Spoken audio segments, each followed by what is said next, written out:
gimnasio adaptado de primaria que va Javier Espósito Fernández.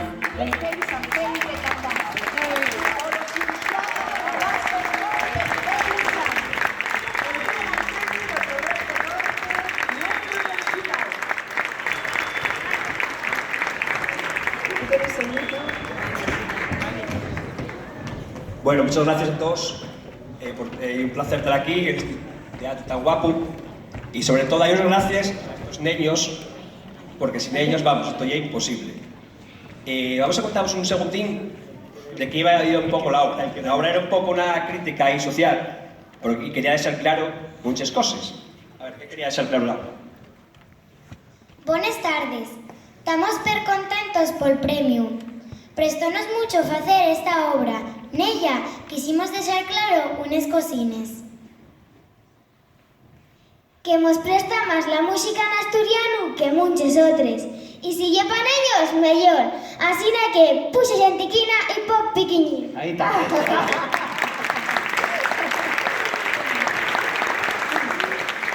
Que los médicos y los profesores son más importantes que un jugador de fútbol, asina que vota por la sanidad y por la escuela pública.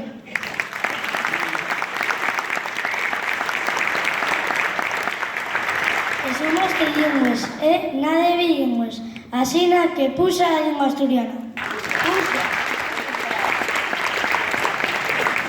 Que menos jugar a Fortnite que jugar con los collecios na calle.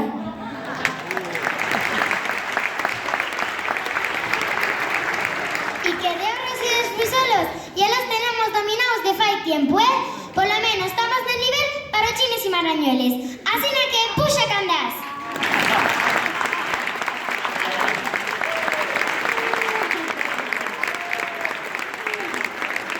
Venga, muchas gracias a todos.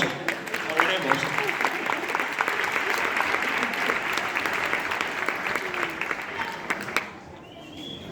Mira, puede salir.